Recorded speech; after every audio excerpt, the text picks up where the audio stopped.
บางชนเนี่ยแต่มันอยู่จุดชุมตั้งปลู มัน ก อยู่เขต ต่อพระลาน อยู่ โอ้ ชน ต่อ หนึ่ง พลาน แม่ ภาคพลานบ่ บ่เขตต่อพระลานชน แถวหนุ่มบัวลาว เข้าไปได้ เซกงกามเห็นบ่อันอยู่เวลาที่ขึ้นชิดเมือง โอ้ย เคลื่อนไปเซกงกามแม่นซีบ้าน โอ้ไก่พอสมควรเนาะกิโลจักรอยู่แล้ว30แต่ทางอย่างเข้าไป30หลัก โอ้ เข้าทั้งเสียบ้านกับบ่ไปเข้าลง 30ลัก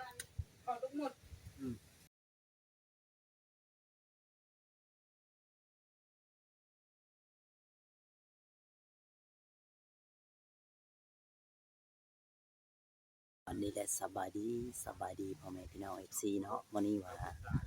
มาปรึกษาว่าจะเอาสาวใบไปพาก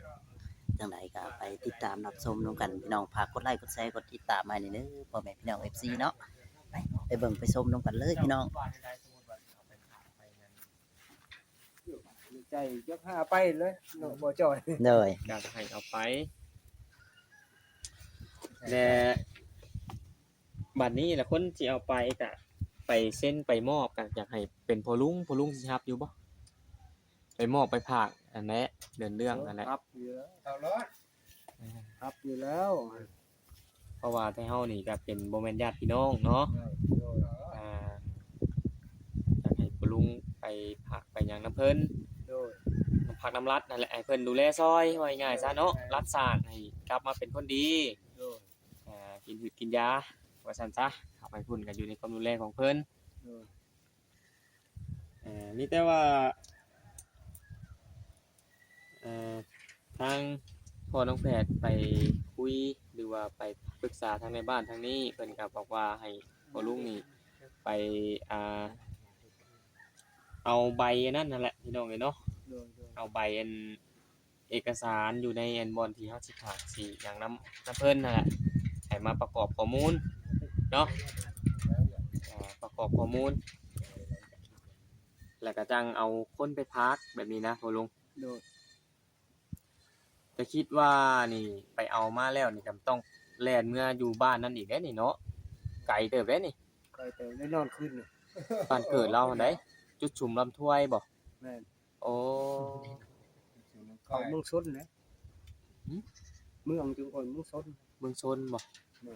บางชนเนี่ยแต่มันอยู่จุดชุมตั้งปลู มัน ก อยู่เขต ต่อพระลาน อยู่ โอ้ ชน ต่อ หนึ่ง พลาน แม่ ภาคพลานบ่ บ่เขตต่อพระลานชน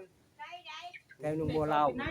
เข้าไปได้ เซกงกามเห็นบ่อันอยู่เวลาที่ขึ้นชิดเมือง โอ้ย เคลื่อนไปเซกงกามแม่นซีบ้าน โอ้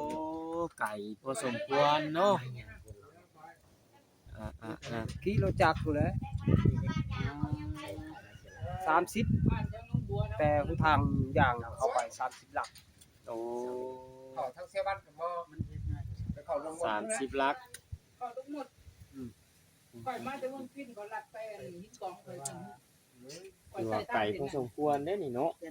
ค่ำนะหอดวันนั้นก็ เพราะว่าเขาต้อง น้ำมันแสนหาเลยบ่กินบ่ยำหยังมันรู้จัก น้ำมันน่ะ150,000โอ้ แสนหามันรู้จัก เลยแม่นได้น้ำมันไก่ บ่ได้กินบ่ได้ยำหยังเลย แม่นเฉพาะน้ำมันได้น่ะ เพราะมัน บ่จักซื่อๆได้เนาะ เพราะว่าเมื่อแล้วคือว่า ต้องแชนเพราะแต่หอด เฉพาะ150,000น่ะไปซื้อบัตรกลับอีกเด้เนาะ โดย บ่มันมีน้ำมันน่ะฮอดอยู่แสนห้า เพราะว่าวิชาเด้สาน้ำ แม่น บอกบ้านเขา บ่เฮาเว้าเรื่องพวกไก่หั่นนะไก่ ค้ำบัดจงไปหาพ่อบ้านมันอยู่เพื่อนเด้อบ้านนอกไปไปโขกไปนั้น แล้วพ่อลุงคิดว่านี่พอสิได้อยู่บ่ถ้าเราเอาไปให้พ่อลุง ได้ไป ได้บ่ ได้ร้อย ในเดือนนี้หา 100% ร้อยแล้ว โอ้ เมื่อเป็นหยังไปสิบ่เฮ็ดคนเกิดเดี๋ยว ว่า นี้ โอ้ พ่อแม่มันก็ยังตะโกนนี่พ่อมันเสียในนี่ โอ้ ไปที่ไปตัดไปได้แม่ แล้วอะไรให้แม่แล้ว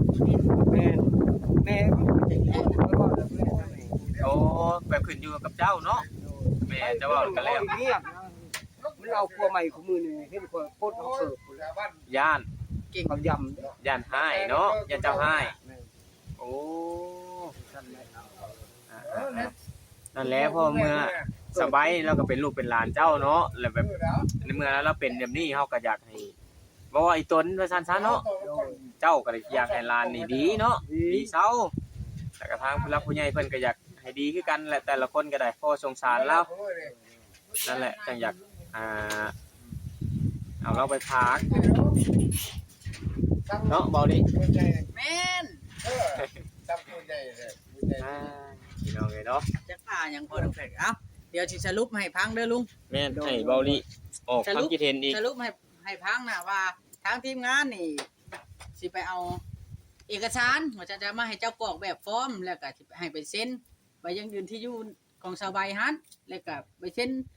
บ้านเมืองนั่นแหล้วทั้งเจ้าหั่นนะให้มันแล้วสมบูรณ์มันจะเอา ใบ ไปฝากได้ เขามาเคลียร์รังอยู่พุ่นเลย แม่นนั่นล่ะ ชาวบ้านเขาเก็บ แม่นประกอบ แล้ ป ว ระก ก็ อบเอกสาร เจ้าก็แล่นไปเซ็นตามที่เพิ่นแนะนำอีกทีนึง โดย เกี่ยวเป็นไม่เอาเลยเขียนให้ มียังแน่นหั่น ผู้เพิ่นสิเฮ็ด มียังแน่ เนาะ แบบ มีผู้บ้านมีเขตบ่ ว่าเขาเขียนจบ เออ บ้านก็เขตเขาประทับตาออกมาจากเขตจากชาวบ้านไม่ได้ว่าผ่านลูก นั่นแหละ ปั๊บเลย ซุมเฮาน่ะหาเจ้าซำนี้ค่าใช้จ่ายน่ะทางผู้รักผู้ใหญ่เพิ่นสิออกให้ให้เจ้าเป็นธุระให้แต่ว่าเจ้าน่ะไปได้จักมื้อล่ะในเมื่อน อนคืนหนึงนะ ลูกเมียก็ คืนหนึง คืนหนึง ก็ได้เจ้า แล้ว ต้องบอก นั่นแหละทางพ่อลุงนี่สิไปได้อยู่บ่นะเพราะแม่ป้าเพิ่นบ่ยากบ่หยังบ่อยู่เราอยู่แบบนี้นะคืนหนึง มันยากนะ ได้อยู่บ่ ได้แล้วเอาไว้น้องเขาแล้วมาอยู่นำ โอ้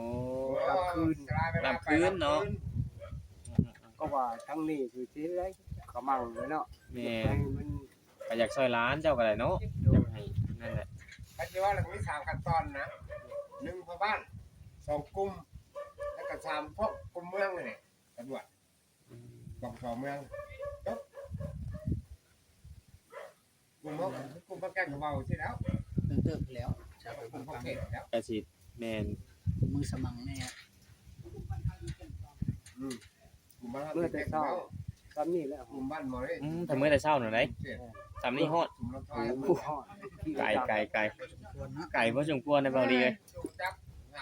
นี่ฮอดที่ฮอดบ้านทับ เมื่อส่ง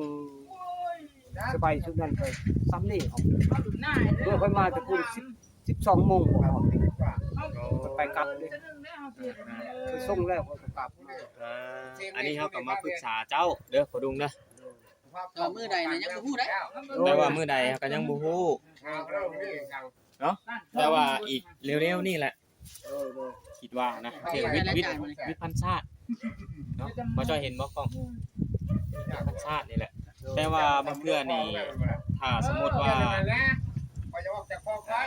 เขาไปเอาใบนั่นจากอัน เขาไปเช่นน่ะเบิด วัดที่ภาคมาให้เจ้าประกอบข้อมูลเนาะบางเทื่อแล้วก็จะเอาจากสิมอบเงินให้เจ้าแล่นเรื่องหั้นนะสิไปปรึกษาเพิ่นเลยหั้นนะว่ามีใบหยังๆประมาณนี้หรือว่า เป็นยังคือบอก เขาแล่นไปตอนเช้าก็น่าสิได้เนาะพอดุงเนาะ ได้ บางเทื่อก็สิไปนํกันกับพ่อลุงมาจักเนาะ ฮอดบ้าน มาสู่พ่อลุงแล้วไปเอาแล้วก็อันนั้นพี่น้องเอ้ยเนาะจังใดก็ได้ไปพังนํกันครับปรึกษาจากเพิ่นหั้นนะบางเทื่อพ่อลุงแล่นเอกสารอยู่พุ่นมันก็จังสิง่ายเพราะว่ามันก็บ่ได้ไกลเด้นี่โรงงานยาสูบนี่เนาะรับ26แล่นไปแป๊บเดียวพี่น้องเอ้ยเนาะถ้าว่าไปทางนี้ก็ลัดทางนี้เนาะพ่อลุงเนาะ ลงฟัง บ้านลงบังนี่เด้ เอาเส้นอยู่ใน ไปบันไดพี่น้องเอ้ยเนาะ รักเพื่อบ้านบอมเจอบ้านลุงบังเลยนะโลกทางไป9อ่ะ แม่นมีแต่ว่าเฮาก็ยังเว้าบ่ได้ว่าสิเริ่มมื้อใดนะพี่น้องเอ้ยเนาะแต่ว่าช่วงนี้นี่ก็ยากอยู่เด้เนาะบุญพัดชาติพี่น้องเอ้ยเนาะบุญวันชาติ2ธันวาพี่น้องเอ้ยจ้ะบางทีนี่ชีวิตบุญวันชาติที่2ธันวาก่อนจังสิเอียงง่ายเนาะคุณลุงเนาะ ท่านสิ ไปเดือนนี้ก็ได้ ถ้าจะไปภาคก่อนรอด ไปเดี๋ยวนี้ก็ได้บ่ ไปเล่าเลย ได้ได้ของ เป็นเอกสารนี่ได้ บ้านเขาบอก เอ้ามีแต่ว่าสั้นกับมื้ออื่นก็สิเริ่มเลยซะพี่น้องเอ้ย เฮ็ดหยังกับทั้งป้าทั้งคนนั่นแหล้ว คือว่าแล้วมันเทศกาลมันบ่เป็นเทศกาล มันอันนั้นอยู่ได้พ่อลุงเอ้ยมันยากอยู่ได้ทั้งอันเพิ่นนั่นแหละสิบ่เฮ็ดให้ เรา เฮา กำลังเขาพักอยู่แล้ว เพิ่นต้องพัก เพิ่ เพิ่นต้องพกอันนั้นได้ ยุดใส่นี่ได้ แม่น เฮาต้อง แต่ที่ทางที่ดีนี่เฮาว่าให้บิดอันบุญวันชาติก่อ พั น กเมียกับพักรถพนักงานก็ได้ ทั้งป้าทั้งคนแล้วอีกทางก็ได้เฮาจิตใจเฮาฮู้ว่าสิเฮ็ดแล้วเฮาจิตใจฮ้อนลบบ่ได้ได้ต้อง แม่นเฮาต้องเบิ่งอีก ก่ ก่ อ อน น เบิ่งก่อนเนาะเฮ็ดอะไรก็ได้เบิ่งส แต่ ถาน ว่า การณ์ ยังจังมือ โอ้ก็วันที่2พุ่นแล้วนี่เป็นคิดเป็นนั่นแต่ว่าเพิ่นก็สิเลิกเด้ ว่า แม่นวันที่2เด้เดือนหน้าวันที่2 เพิ่นเริ่มยามเลยเนาะ เริ่มได้ บ้าน เลย เนาะ เริ่มจำกัดไว้แต่ละ ตามเขตตามครัวตามจุดต่าง แต่นั้นเด้ เริ่มแล้ว เด้เขามากวดเบิ่งสำนูหมดเลยเขามากวดเจ้าอยู่บ้านนี่คือบ้านพวกนี้มากวดเจ้าอยู่ในเมืองสวรรค์คนสวรรค์กวดไม่ว่า อันนั้น ๆอันนั้นกวดประชากรนั่นน่ะ กบก่อนคนเมืองลาว แม่ เพิ่นเข้าไปตรวจทุกบ้านน่ะ อยู่ใส่ก็เขาจะฮู้คนจะคนจำนวนคน เขาจะว่าตำรวจคนเมือง แม่นสำรวจพลเมืองมีแต่ว่ามื้อใดสิแล่นเรื่องแล้วเฮาสิมอบเงินให้เจ้าแหละครับพากันแล่นเรื่องเอกสารเลยเนาะพ่อลุงเนาะ แต่ว่าก่อนอื่นให้พ่อแพทย์ตามหาชาวบ้านเห็นก่อนเด้อพ่อแพทย์เด้อ ต้องตามหา แล้ว ก่อ ต้ น อง นะ ตามหาตัวแล้วก่อนเดี๋ยวนี้น่ะโตแล้วเจ้าบ่เฮ็ดเป็นทิศแล้ว ค่อยก็นั่นอยู่ได้แต่ว่าได้ยินกะทางอัน ชาว ใน บ้าน บ้านเพิ่นแจ้งมาอยู่หั่นนะว่าเราอยู่เขตนาเทิงมาซั่นนะ ก็ย้อนเป็นที่แหละเป็นอยู่นี่ ไอ้เขตบ้านนั้น นี่นะต่อๆนี่นะ อยู่ในหม้อนี้สว่างเนาะ ทาสว่างไปทาสว่างพี่น้องเอ้ยเนาะ ชอบไร นี่แหละเราอยู่ทาสว่างเนี่ยเราก็จะไปหาไอ้เทิดนี่แหละ แล้วจะ พี่น้อง มี เอ้ย ไปมาดูพุ่งแกก็บอกมาเนี่ยรอบมันแหละ ไอ้เตียงหน้าเขา นี่ ไปตามแบบนี้ ไป แหละ เช้าหาไอ้เทิดอยู่ตามเทียงให้เทียงหน้าคือเราเคยไปนั่นแหละเขาก็ตามอยู่แล้วแต่ว่าบ่พ่อเราพี่น้องเอ้ยพอไอ้น้อยเราก็ตามโทรหาคนที่ฮู้จักแล้วฮู้จักนะฮู้จักกันถามสืบถามกันพอสิเห็นนะพี่น้องเอ้ย ทิม โทรศัพท์ตัวนี้เขาก็ติดต่อเรา คน บ่ ตาย ได้ เนาะ พี่น้องเอ้ยเนาะ คนตายไปก็ทิ้งเนาะ ก็ตายเลยทิมอันยังเป็นคนทิมไหน จักสิอยู่จังใดจักสิกินจังใดนะลมหนาวแบบนี้นะพี่น้องเอ้ยบ่แม่นนอนจังหนาวสั่นจอกๆอยู่กับบ่ฮู้คือกันตัวนี้ก็ได้ ว่าขาด เนาะพ่อลุง ทำกันก็ขาดท่าก็ได้ ฮู้เลย แม่นบ่ฮู้ได้พ่อลุงเอ้ยจันหนาวปักจักบ่มีบ่อนนั่งบ่มีบ่อนพักบ่อนเช้าบ่อนสินอนสิหยังนี่ก็โอ้ยยากนะเอาว่ะ มาดิ ยาก ทางดีๆมีแต่ว่าให้วิทย์ก่อนแต่ว่ามันแล่นนั่นแล่นนี่เพิ่นสะดวก คิดว่าน่าสิวิทย์พุ่นแหละพ่อลุงเอ้ยเพราะว่าช่วงนี้นี่ บอกเป็นเช้าแล้วก็เอา เพิ่นสิบ่นั่นปานใดดอก โอ้ยเช้าคนจะ เพิ่นวิทย์วันชาติก่อน หาสิบก อยากเดินมาแล้วมากลับมาอีก เนาะมีแต่ว่าติดตามนํกันอีกตอนต่อไปพี่น้องเอ้ยเนาะสิเบิ่งไปเป็นขั้นเป็นตอนเป็นขั้นเป็นตอนเป็นวรรคเป็นอันนั้นไปแหละพี่น้องเอาสิวู้วามหลายก็บ่ได้พี่น้องเนาะปรึกษากันพี่น้องเอ้ยเนาะในมือลงมือกันสิแลนเรื่องแล้วพอน้องแฝดสิมอบเงินให้ผู้ลงเพิ่นไปเดินเรื่องอีกเทื่อนึงเนาะพี่น้องเอ้ยก็คือเงินตอนนี้น่ะอยู่นำเฮาทางผู้ใหญ่เพิ่นน่ะฝากมาแล้ว จะเล่า พอลุงเอ้ย M100เขายังไม่กินกระเพาะกระเพาะเขายังไม่ พี่น้องเอ้ยเนาะ โอ้ยประสาทก็กระตุ้นประสาทเขาไว้ใกล้เลย ทางเบาลีคิดว่าจังได๋ เขา แล้ เรียว ก แล้วเบาลีว่าเบาลีได้รู้จักอย่างได้เบาลีเนี่ยก็แต่ทางที่ดีเนี่ยทางราชการเพิ่นก็ต้องแล้วเวียกเพิ่นก่อน ไป เพิ่นจังสิ ตุ้นประ ดำ สา เนิ ท นกา เจ้าร นะ ไพ่เล็กกิจปันปวน มัน เอา แม่ แล้ว นได้ชาวเบาลีคือดอก แต่ว่าก็แล้วแต่ทีมงานว่าจังไดก็ว่าชั้นแล้วเนาะบ่จ่อยชั้นแล้ว แมน เออเนี่ยนะ พอแพทย์คิดว่านี่ มันต้องแล้ว บ่ได้ถ้าแลนก่อนบ่ได้ต้องวิทย์ช่วงนี้นะลุงเอ้ยไม่ได้เฮาสิเฮ็ดหยังเฮาก็ยังได้หยุดนะเพื่อว่าบางอัน ดูแท้แต่เขาเล่นเจ้าเนี่ยเขาไม่ออกเสียงเขาผัก พี่น้องเอ้ยเนาะ งานเขาเนี่ย มีแต่ว่าฝากติดตามนํกันตอนต่อไปพี่น้องเอ้ยจังนาทีแล้วบ่จ้อย วันที่5ไปเปิดดู 16 เนาะพี่น้องเอ้ยจังไดก็ได้ฝากติดตามนํกันตอนต่อไปแต่ว่าผู้ลุงเพิ่นนี่ก็ฮับเนาะผู้ลุงเนาะนี่ครับสิพาสิไปพาไปภาคไปหยังสิฮับเดินเรื่องอีหยังพี่น้องเอ้ยเนาะทุกอย่างเอา คน พี่ หนึ่ น้อง ง เอ้ย ได้ เนาะ เดินเรื่องมาได้ แม่นได้กันเนี่ย โอเคพี่น้องเอ้ยเนาะเดี๋ยว เขาเอาไว้ก่อน ติดตามนํกันตอนต่อไปสำหรับคลิปนี้พอแพทย์ก็สิได้ ไม่ใช่ว่าภาคน้ำพอลุงอีกที่ว่าบัดแล้วพุ่นละจังได้เอกสารมาแล้วจังว่ามื้อใดสิไปแล่นไปอันนั้นก็ได้เอาเอกสารมาก่อนก็ได้แล้วเราจะไปประกอบให้พวกแพทย์หรือว่าให้ไอ้น้อยก็ได้แล่นไปพัวพันทางศูนย์บำบัดหันแล้วก็เอาเอกสารมาเลยมาเบิ่งว่าต้องขั้นตอนไปใดแน่เตรียมไว้แต่เนิ่นๆก็ได้มันบ่ตัวเสียหายดอก แม่นเราประกอบข้อมูลก่อนแบบนี้นะข้อมูลของเฮาหั่นนะแล้วเฮาก็จะไปหา แล้วก็ เพิ่ ศึ น กษาตื้มแต่ละอัน แมน หันหน้าเนาะบ่าวจอย แมนแล้ว นั่นแหละให้ แม่น คันคือว่าลุงแล้วอาจสิฟ้าวแน่ฟ้าวก็บ่อยากให้ฟ้าววันใด ลูกหลาน เราอยู่แบบนี้ก็ยังเฮากับป้าอยู่แล้วบ่โดนเฮาต้องใจเย็น ข้าวเพราะว่าเป็นห่วงร้านแม่นบ่ ช้าได้ผ้าเล็บงาม สมฮัก จือไฟแบบนี้ ลูกกระตุ้น เนาะ แม่น พิธีพิถันน่ะนะ ซ่าๆได้ผ้าเด่มงาม แม่น ได้ควรเด่มงามบ่ได้บ่ สมฮัก ได้แล้วเนาะบ่าวจอยอ้าวถือว่าเฮาเป็นกำลังใจให้วัดสุขุสุคนทางทีมงานแล้วก็ผู้รักผู้ใหญ่ผู้เพิ่นอยากซอยเนาะก็ขอบคุณแล้วก็